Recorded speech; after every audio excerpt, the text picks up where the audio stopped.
Evangelho de João. Evangelho de João, capítulo 6.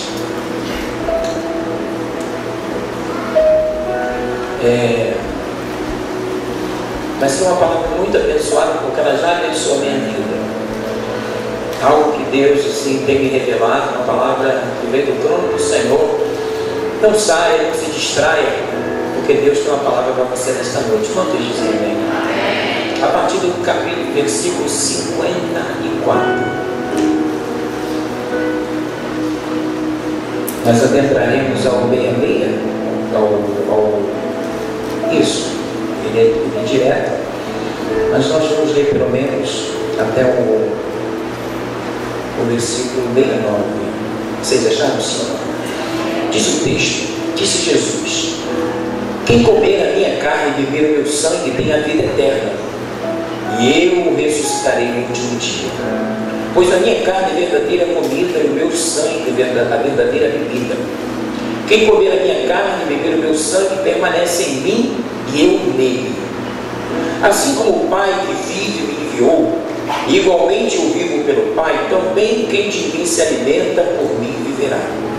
Este é o pão que desceu do céu, em nada semelhante àquele que os vossos pais comeram. Jesus estava falando com os judeus. E contudo morreram. Quem comer este pão viverá eternamente. Estas coisas disse Jesus quando ensinava na sinagoga de Cafarnaum. Muitos dos seus discípulos, tendo ouvido tais palavras, disseram: duro é este discurso, quem o pode ouvir? Mas Jesus, sabendo por si mesmo que eles murmuravam a respeito das suas palavras, interpelou-os: isto vos escandaliza? Que será, pois, se virdes o Filho do Homem subir para o lugar onde primeiro estava? O Espírito é o que vivifica, carne para nada aproveita. As palavras que eu vos tenho dito são Espírito e vida. Contudo, há descrente entre vós, pois Jesus sabia desde o princípio quais eram os que não criam e quem o havia de trair. E prosseguiu: por causa disto é que vos tenho dito, ninguém poderá vir a mim se pelo Pai não for concedido. À vista disso, muitos dos seus discípulos o abandonaram e já não andavam com ele. Então perguntou-lhe Jesus aos 12: porventura quereis também vós retirar-vos? Respondeu-lhe Simão Pedro: Senhor, para que iremos? Só tu tens a palavra de vida eterna, e nós temos crido e conhecido que tu és o Santo de Deus. Amém? Então somente até aí. Senhor, no nome de Jesus, a palavra foi lida e com a ajuda do Espírito Santo será explanada.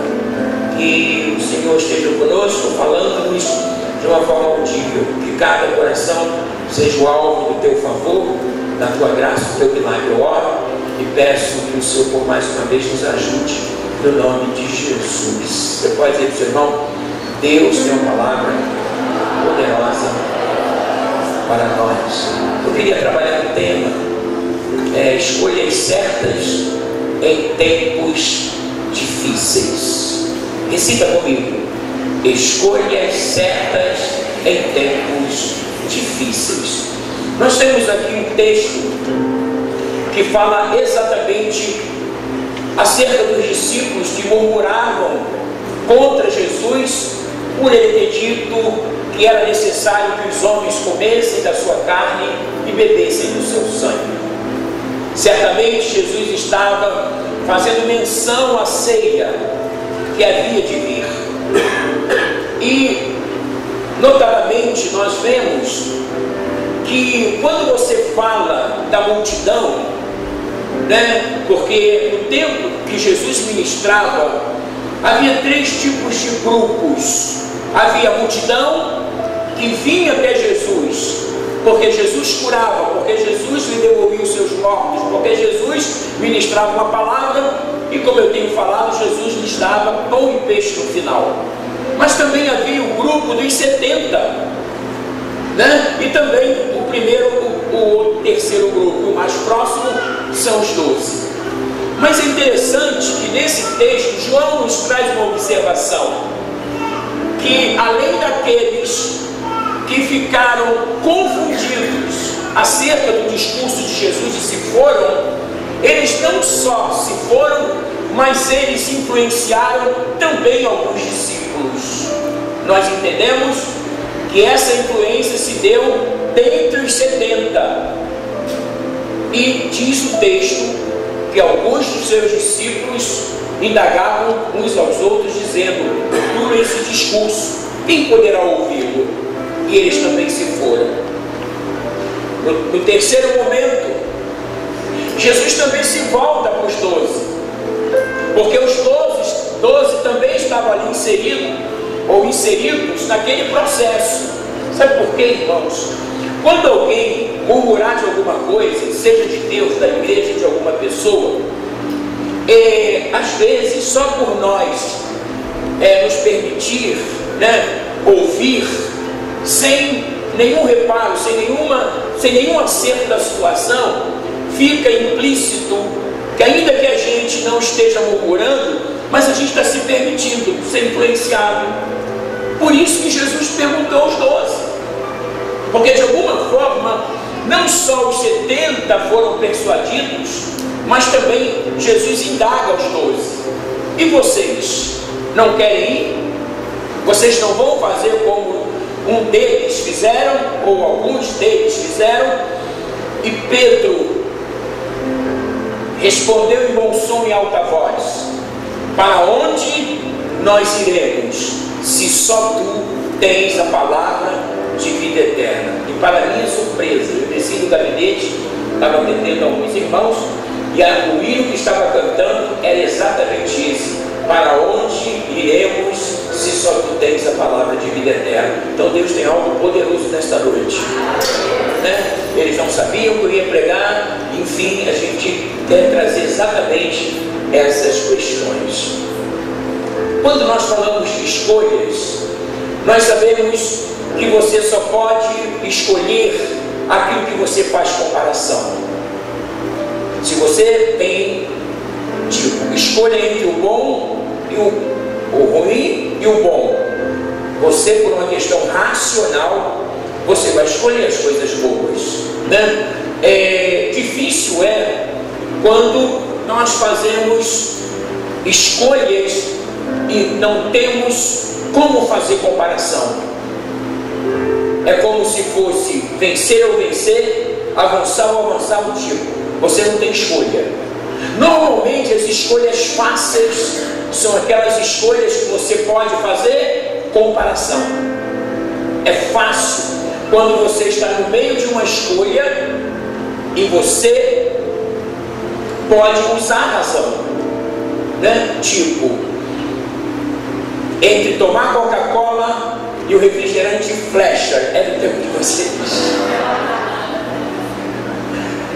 Por uma questão de racionalidade, nós vamos dizer: nós optamos por Coca-Cola sem querer fazer nenhuma propaganda, e ele também não me contrataram, infelizmente, Então existem coisas que, por uma questão principiológica, nós vamos escolher aquilo que a gente entende que é melhor. A gente vai usar a razão para fazer a escolha. E normalmente a escolha, ela está na área que você pode fazer comparação entre uma coisa e outra. Mas nesse momento os discípulos, eles tinham que fazer uma escolha. Eu vou dizer que, tomando a palavra de Pedro como base, Pedro, ele diz para Jesus: eu estou escolhendo o Senhor, porque não tem como fazer comparação entre o Senhor e qualquer outro seguidor, porque as pessoas, desde que a raça humana existe, as pessoas fazem suas escolhas e seguem alguém. Eva um dia fez uma escolha e desobedeceu a Deus, e por causa disso lhe foi tirado o paraíso. Adão fez escolha quando Deus lhe falara acerca dele não comer do fruto E quando Eva, sua esposa, vem lhe oferecer, ele aceita. Talvez sem um questionamento, talvez por ela ter comido e nada foi alterado, porque toda promessa de vida ou morte não repousava sobre Eva, e sim sobre Adão. Vocês estão comigo? Então a responsabilidade estava sobre o Adão, sobre o homem, né? E Adão também fez a sua escolha, e por conta disso ele foi impedido de continuar vivendo no lugar que Deus sonhara para ele e para sua casa desde os tempos antigos. Antes dos homens existirem, Deus já tinha sonhado o paraíso para Adão e Eva. Então, quando nós entramos no campo da escolha, ou escolhas que nós fazemos diuturnamente, todos os dias, em todos os momentos, nós estamos fazendo escolhas, sim ou não? Escolhas fáceis. Quando é que a minha escolha se torna uma escolha fácil? Quando eu tomo por base a comparação, como eu disse para vocês, entre o bom e o ruim, entre o certo e o errado. Aí na verdade eu vou usar a minha razão. Mas quando nós falamos de escolhas certas em tempos difíceis, a nossa razão algumas vezes também tenta trazer para nós do porquê às vezes nós erramos nas nossas escolhas. Porque nós dizemos para Deus: eu não fui bem sucedido na minha escolha porque os tempos são difíceis. E eu me perguntava, quando Deus colocou esse texto no meu coração, esse tema também, Pedro, diferentemente da multidão e assim bem como de alguns discípulos, ele responde pelos 12. Ele faz uma escolha certa, num tempo que, humanamente falando, racionalmente falando, seria um tempo difícil. Mas Pedro estava tão focado, ele era tão íntimo, tão próximo de Jesus, que ele resolve não fazer comparações. E as nossas escolhas, elas se tornam mais difíceis quando nós não temos como fazer o quê? Comparações. Repete comigo: a minha escolha se torna mais difícil quando eu não consigo fazer o quê? Comparação. O bom entre o bom e o ruim, o certo e o errado, a mentira e a verdade. Toda meia mentira, toda meia verdade é uma completa mentira. Repete comigo: toda meia verdade é uma completa mentira. Não, mas eu menti, mas não menti muito. Toda meia verdade é uma completa mentira. Olhando para esse quadro, eu perguntava: o que levou a Jesus a indagar os 12? Certamente Jesus assim o fez porque eles estavam fazendo parte da mesma roda. Talvez eles nem fizeram nenhuma murmuração, mas eles emprestaram o ouvido. Eles estavam se colocando numa posição de sujeição. Eles poderiam também ser influenciados. Eu acredito que Jesus, conhecendo o coração deles, Jesus volta-se para eles e diz: e vocês? Aí, esse grupo aí me seguia, discípulos conforme o texto, se forem vocês, também não vão? E a gente mais uma vez ratifica a decisão, a escolha acertada de Pedro, naquele momento que eu queria focar, que é o cerne da mensagem. Quando você elimina as comparações, você tem um momento mais difícil da sua escolha. Porque escolher fazendo comparação é fácil. Ruim é quando você tem que fazer escolha e você elimina as comparações. Aí você precisa fazer escolhas certas em tempos difíceis. Quando é que nós fazemos escolhas certas em tempos difíceis. E a pergunta que não quer calar é a seguinte: eu até peguei um termo aqui, uma palavra, eu vou mencionar quem fez essa colocação, a filósofa, ela é Ruth Chang. Ela diz assim, a filósofa Ruth Chang, ela coloca: grandes decisões podem ser agonizantemente difíceis porque nós pensamos nela de maneira errada. Ela oferece uma estrutura poderosa para dar forma a quem realmente somos.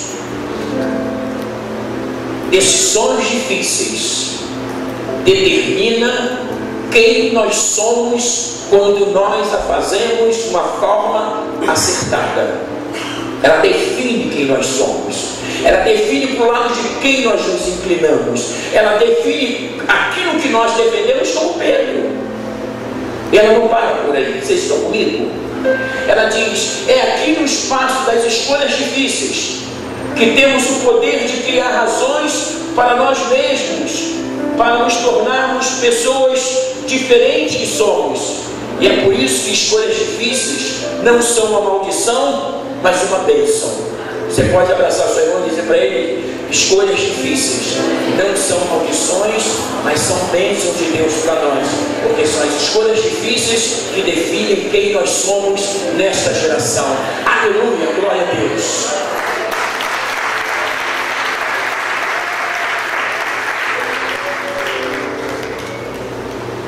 Também a ciência, ela nos leva a fazer escolha dentro daquilo que é racional, aquilo que você pode comprovadamente entender: isso aqui é melhor do que aquilo. Então a gente tende a isso. Por exemplo, quando eu fui fazer direito, eu fui fazer porque eu dizia: eu preciso cuidar da igreja. E fui fazer direito, e depois terminei direito. E depois eu pensei comigo que a igreja, ela não precisa só de mim no campo jurídico, porque a gente trata muito mais com a alma, com a mente. Eu pensava, eu poderia ter feito psicologia. Eu estou até buscando, quem sabe eu vou começar a fazer psicologia, porque se eu quero cuidar da igreja, eu não vou ter respostas para a igreja no campo da alma, usando artigos, usando a Constituição, mas eu vou de repente ter uma resposta dentro da atual situação que nós enfrentamos hoje, que é o século da depressão, da ansiedade, onde as pessoas estão fazendo escolhas erradas, porque elas estão com algum problema de ordem emocional, em razão de uma perda, em razão de uma frustração, enfim. Eu estou dizendo para vocês, eu estou abrindo meu coração para dizer alguma coisa que eu projeto fazer por conta de eu ser um pastor e quero cuidar melhor da igreja. Então o que acontece? Acontece que quando a gente faz escolhas certas em tempos difíceis, se você separar escolhas certas de tempos difíceis, você vai dizer: fazer escolhas certas não é tão difícil. O problema é quando os tempos são difíceis. As famílias estão se separando, os casamentos estão acabando, há uma crise de cumplicidade conjugal, há um problema enorme na sociedade. Esse problema tem adentrado a igreja porque as pessoas estão fazendo escolhas e elas querem dizer para nós que as suas escolhas não foram as melhores porque os tempos são difíceis. Nós temos um mecanismo de defesa, nós buscamos explicar por que nós não fomos bem-sucedidos nas nossas escolhas. Pedro, ele naquele momento, ele disse para Jesus: para onde nós iremos? A quem nós seguiremos?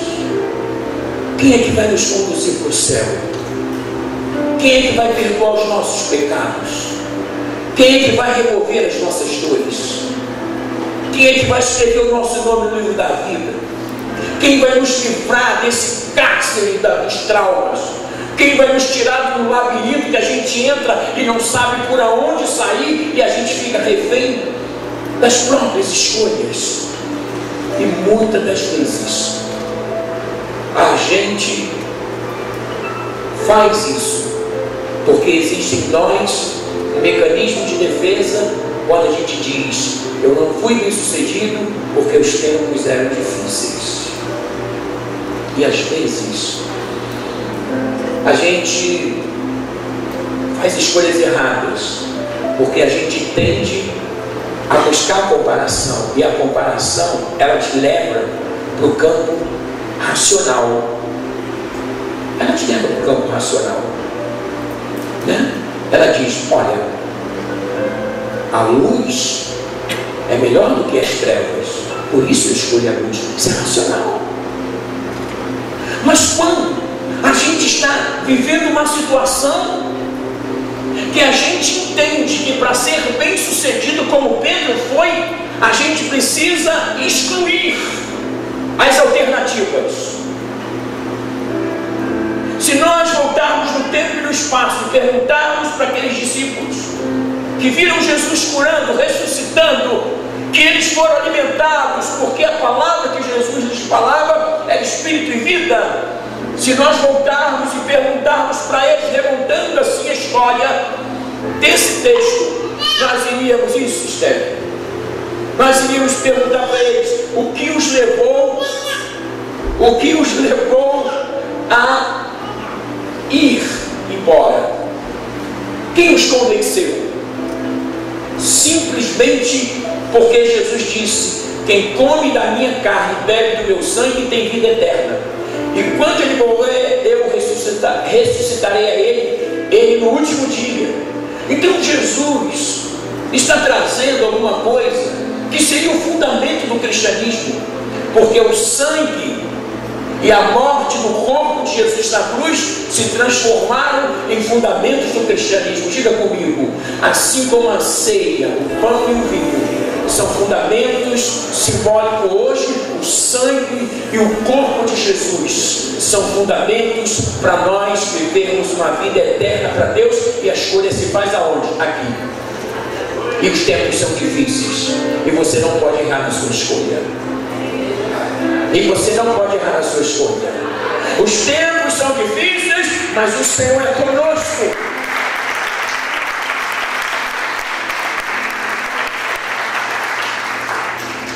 Eu acredito que quando a ciência tenta projetar a importância daquilo que é racional, ela diz: quando você faz escolha por aquilo que é concreto, você sabe o que você está decidindo.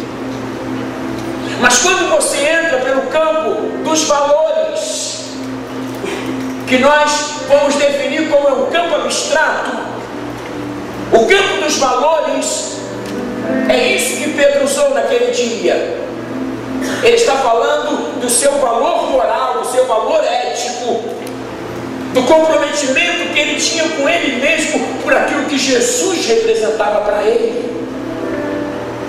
E Pedro, naquele momento, porque os discípulos que se foram, eles foram atrás de alguém e foram seguir alguém. Assim, eles deixaram Jesus, porque na mente deles havia alternativa. Por isso eles deixaram. Quantas vezes, irmãos, a gente retrocede, esmurece, a gente perde a fé, perde esse conceito que nós temos recebido, não por aquilo que dizem, mas por aquilo que nós já temos vivido. São valores que vão sendo formatados em nós e que forjam o nosso caráter e a nossa convicção. São valores morais, porque não está no campo da ciência, está no campo do valor. Isso para mim tem um valor. Ser um cristão no século 21, seguir a Jesus, crer na vida eterna e acreditar que quando eu opto por Jesus, escolho Jesus e faço a escolha certa, Jesus também naquele grande dia, Ele há de me ressuscitar, Ele há de me andar na minha jornada, Ele há de me abençoar, de me livrar de todo e qualquer problema que eu enfrentar, quando eu começo a mensurar os valores que têm sido inseridos no meu ser. Vocês entendem que a gente só faz escolhas porque a gente tem alternativas? Se você não tiver alternativa, você não está fazendo escolha. Como eu disse, vencer, chegar ou chegar. Crer ou crer. Você exclui as alternativas. E você pega, aquilo que você defende acerca dos seus valores.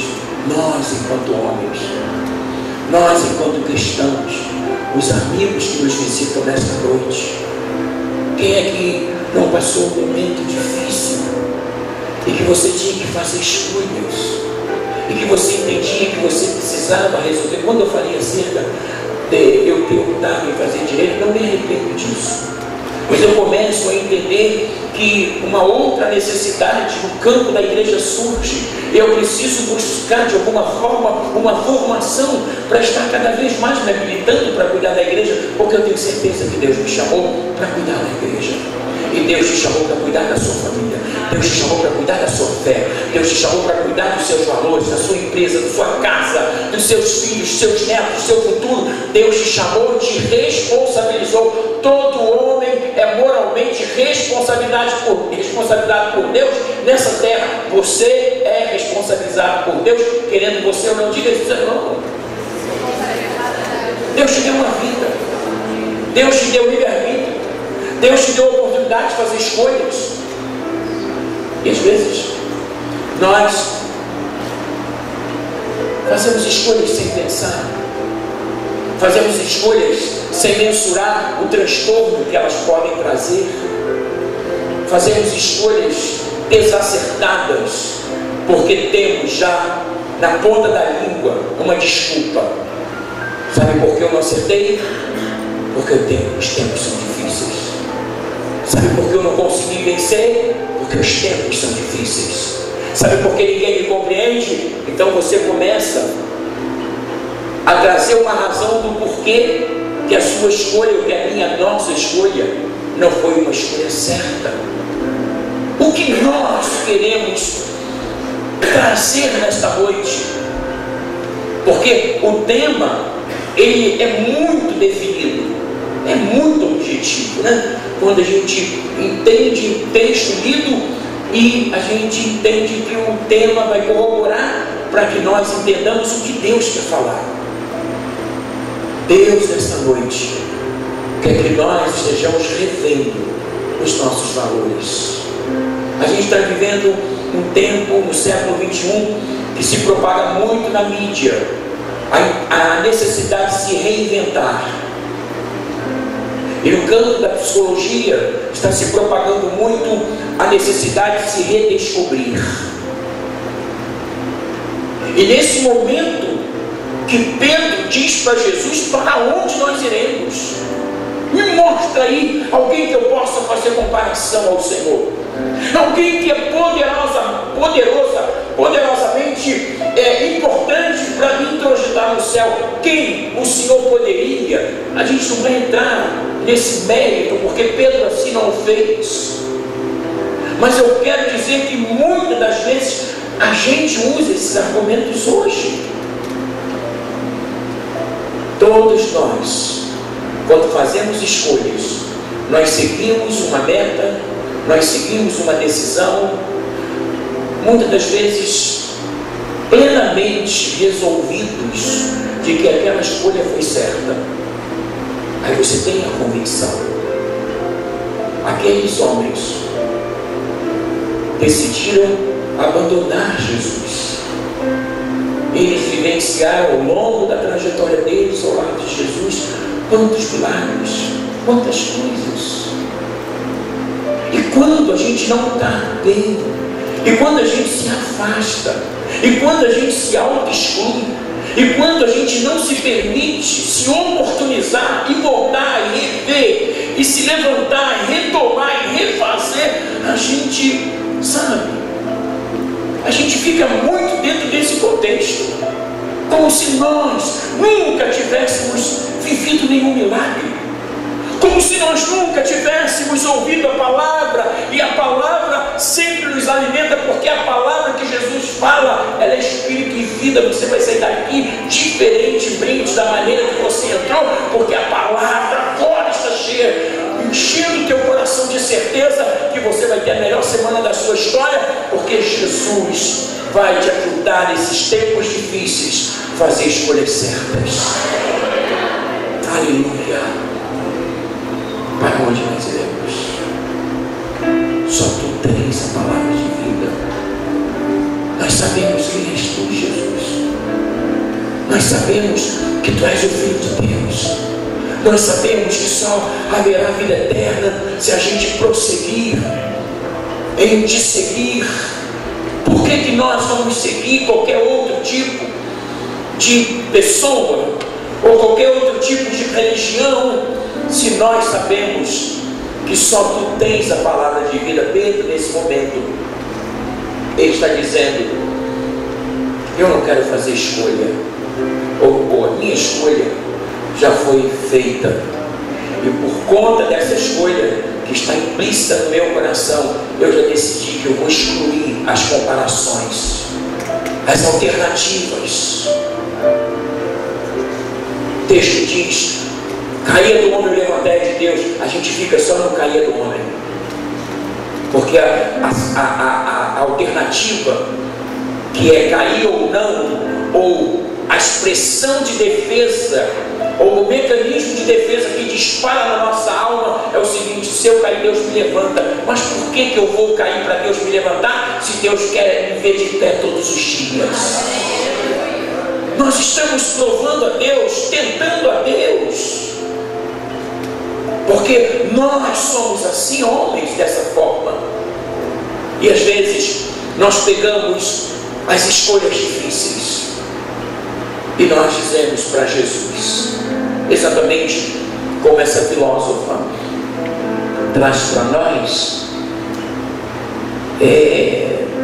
ela diz: é aqui no espaço das escolhas difíceis que temos o poder de criar razões para nós mesmos, para nos tornarmos pessoas diferentes que somos. Se você quer criar razões, que essas razões vão te fortalecer e vão ratificar as suas escolhas, para que elas sejam escolhas certas, porque nem sempre que nós fazemos as nossas escolhas para os outros são boas escolhas. Vocês viram aqui o depoimento da Natália? Ela escolheu fazer o mestrado, então ela teve que ir para BH. Para ela ir para BH, ela teve que deixar a família, e quando ela volta um ano depois, ela perde a avó, e agora o pai já tinha perdido o pai, agora perde a mãe, e ela fica naquele conflito, certamente, né? Às vezes passa, né? Algumas vezes quando eu falo com o Mari e a gente pede oração, porque de alguma forma os tempos são difíceis, Mari pergunta para mim: o senhor quer que eu largue tudo aqui e volte? Eu falei: pelo amor de Deus, não faça isso. Por quê, pai? Porque a escolha que você fez foi uma escolha certa. Aleluia. Mas quantas vezes nós somos motivados ou dirigidos a fazermos escolhas erradas para agradar alguém? Sim ou não? Então ela foi para BH e agora ela volta jubilosa, vitoriosa, porque ela faz a dissertação, é aprovada, e agora ela é mestre em química. E eu te pergunto, ela se tornou mestre em química sem fazer escolha? Não. O tempo era um tempo favorável, um tempo bom para se fazer, talvez um tempo difícil, você está longe da família. Mas quando é que as nossas escolhas são certas? Quando a gente faz aquilo que Deus nos direciona a fazer. São valores da fé que a ciência não comprova, a ciência não prova. Como Deus disse para Abraão: sai da tua terra e da tua parentela e vai para uma terra que eu te mostrarei, em ti serão abençoadas todas as famílias da terra. Difícil de fazer aquela escolha de obedecer, mas Abraão obedeceu a Deus. Em Hebreus 11 diz que Abraão foi chamado amigo de Deus porque ele obedeceu. Abraço, irmão, diga assim: quando você obedece a Deus, você se torna amigo de Deus, mesmo que aos olhos das pessoas a sua escolha não é certa, mas se você tem o aval de Deus, prossegue, porque o Senhor é contigo e vai te dar vitória.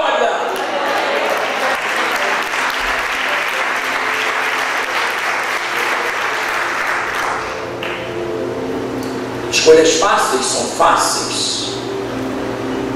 Às vezes minha esposa vem, quer café? Sim. Queijo prato ou queijo Minas? Minas. Eu estou fazendo o quê? Comparação. Eu gosto mais do Minas. Escolha fácil de fazer? Tu acha que é fácil? Fácil. O prato ainda vem na sua mão. Café com açúcar adoçante, adoçante. Escolha fácil. Mas existem escolhas que são difíceis. Pai Deus está me chamando, como o Marinho fez, para isso CTMDT. Eu estou fazendo petróleo e gás. O que o senhor acha? Eu tenho 16 anos, filha.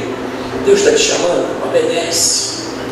Porque um dia Deus pode te oportunizar e fazer outra faculdade. Quando você obedece, Deus vai provisionar o seu futuro. Então deixa tudo e vai. Aos olhos de qualquer outro, pai, está louca. Petróleo e gás está bombando. É o melhor salário hoje no Petrobras, não está tudo bem assim. E se eu não tivesse feito petróleo e gás, não teria casado com aquele carinho ali bonito, não teria meus filhos Daniel e Davi, não estaria hoje, trabalhando diante do trono, nem na MK. São escolhas que, humanamente falando, às vezes não são certas, mas as escolhas só se tornam certas quando elas têm o aval de Deus. Deus precisa avalizar a tua escolha. Diga isso, meu irmão. Deus precisa avalizar como aval a sua escolha. Como fazer, pastor, para rever uma escolha errada? Volta para Jesus. Se renda em Jesus. Não queira andar sozinho. Ande com Jesus, como Pedro levantou dali e continuou andando com Jesus, enquanto os outros discípulos foram na direção de alguém ou de alguma coisa. Não vá em direção de alguém ou de alguma coisa, porque você tem Jesus para você seguir. Você tem Jesus para você se espelhar. Exclua as alternativas. Isso Deus tem martelado na minha cabeça, né? Então a gente quer fazer comparações, porque as comparações elas tornam as escolhas difíceis mais fáceis. Você quer ver uma coisa? Deuteronômio 28, o Senhor diz assim: eis que te proponho hoje a bênção e a maldição, a vida e a morte. Escolhe, pois, a vida para que viva. Mas os judeus, todos aqueles que saíram da terra, deixa eu orar aqui, todos aqueles que saíram da terra, que tinham de 20 anos para cima, eles tentaram a Deus. Eles um dia foram persuadidos a quererem voltar para o Egito. E eles disseram: quando a gente lembra da cebola, e olha que cebola dá um mau cheiro na boca. Quando a gente se lembra, olha só, vou citar coisas que eu não gosto de comer, que me faz falta. Eu saberia definir direito no deserto. Quando a gente se lembra da cebola e do pepino, não gosto, da pizza cueca, não gosto. Aí eles entram em uma outra parte das carnes, dos panelaços lotados de carne. Um dia, eles foram levados a escolher a carne, o pepino e a cebola do Egito. E disseram isso para Deus. E Deus chama Moisés, vou usar a linguagem minha humana, magoar. Deus diz a Moisés, fica tranquilo, eles não estão te rejeitando. Eles estão rejeitando a mim. Quando eles fazem essas escolhas, eles não estão escolhendo não te seguir, eles estão escolhendo não me seguir, porque foi eu que os tirei do Egito, foi Deus que te chamou. E se você está aqui nesta noite, foi porque Deus te oportunizou esse tempo. Se você veio a esse culto, porque Deus marcou esse encontro. Se Deus assim não fizesse, você não conseguiria chegar nesta noite nesse lugar, porque Deus é soberano e Ele preside sobre a vontade dos homens. Diga comigo, Deus me chamou. Diga comigo, Jesus me salvou. Diga comigo, o desejo de Deus é que o meu nome seja escrito no livro da vida. Eu tenho a certeza de vida eterna. Foi isso que Jesus disse aos discípulos.